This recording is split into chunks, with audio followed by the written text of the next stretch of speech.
Hello, എല്ലാവർക്കും എന്നാ ഉണ്ട് വിശേഷം? പെസായിട്ട് പെസാപ്പൊക്കെ ഉണ്ടാക്കിയോ? എനിക്കിങ്ങനെ ഓരോ ഓർമ്മകൾ വരുമായിരുന്നേ. ഇവിടെ വന്നതിന് ശേഷം നമ്മളെ കുടുംബങ്ങളൊക്കെ ആയിട്ടൊന്നും കൂടലൊന്നുമില്ലല്ലോ. ഭയങ്കര മിസ്സിങ് അല്ലേ ശരിക്കും.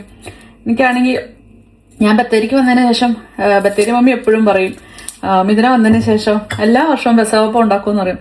നമുക്ക് ഈസ്റ്റർ എന്ന് ആയിക്കഴിഞ്ഞ് കഴിഞ്ഞാൽ പള്ളി പോണതിനേക്കാളും ഒക്കെ പെസാപ്പം തിന്നാനും ദുക്കോളേച്ച കഞ്ഞി കുടിക്കാനും ഒക്കെ ആയിരുന്നു ഏറ്റവും കൊതിയുള്ള കാര്യങ്ങൾ.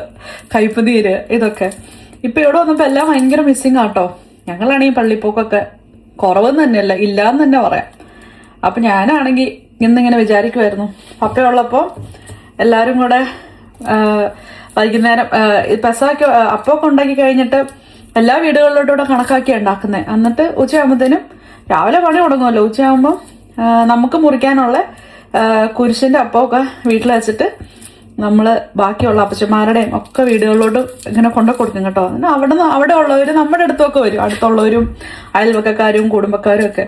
ഇവിടെ എന്ന് പറഞ്ഞാൽ ഇപ്പം ഞങ്ങൾ 4 പേരും മാത്രമേ ഉള്ളൂ. അച്ഛനൊന്നും ഡ്യൂട്ടി ഉണ്ട്. പക്ഷെ എനിക്ക് എല്ലാ വർഷവും ഇത് ഉണ്ടാക്കാൻ വേണ്ടിയിട്ട് ഇഷ്ടമാട്ടോ. പക്ഷെ ഞാൻ ഫ്രണ്ട്സിനൊക്കെ കൊണ്ടു കൊടുക്കും. അതുപോലെ നമുക്കിടെ ക്രിസ്ത്യൻസ് അല്ലാത്തുള്ള ഇപ്പം ഹിന്ദുസൊക്കെ അവർ പറയും, ചേച്ചി പെസാപ്പ് ഉണ്ടാക്കുന്നുണ്ടോ, ഞങ്ങൾക്ക് ഭയങ്കര ഇഷ്ടമാണെന്ന് പറയും. അമ്മയുടെ അമ്മ കണ്ടനാട് അമ്മച്ചിയാണെങ്കിൽ ഈ ചുട്ടെടുത്തും തരും കേട്ടോ, ചുവന്നുള്ളിയൊക്കെ ഇട്ടിട്ട്. എന്തൊരു ടേസ്റ്റാന്നറിയാവോ. എല്ലാം ഇങ്ങനെ ഓരോ ഓർമ്മകളായിട്ട് മാഞ്ഞുകൊണ്ടിരിക്കുവാന്ന് വിചാരിക്കുമ്പോൾ ശരിക്കും ഒരു വിഷമം കേട്ടോ. എന്നാലും പട്ടണ പോലെയൊക്കെ ഇവിടെ വന്നിട്ടാണെങ്കിലും നമ്മുടെ നാട്ടിലെ നമ്മുടെ കൾച്ചറും നമ്മുടെ എല്ലാ കാര്യങ്ങളും ഒക്കെ അതുപോലെ നിലനിർത്താൻ ഞാൻ പരമാവധി എന്നെ കൊണ്ട് പറ്റണ പോലെ ഞാൻ ശ്രമിക്കാറുണ്ട്. ഇപ്പോഴൊന്നും പറ്റാറില്ല.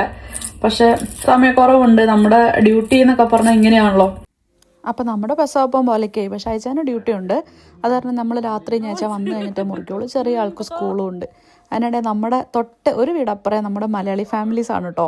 അപ്പോൾ നമ്മൾ നമ്മുടെ സന്തോഷത്തിന് നമ്മൾ അവർക്ക് ഒരു കുഞ്ഞപ്പവും പാലൊക്കെ കൊണ്ട് കൊടുത്തു.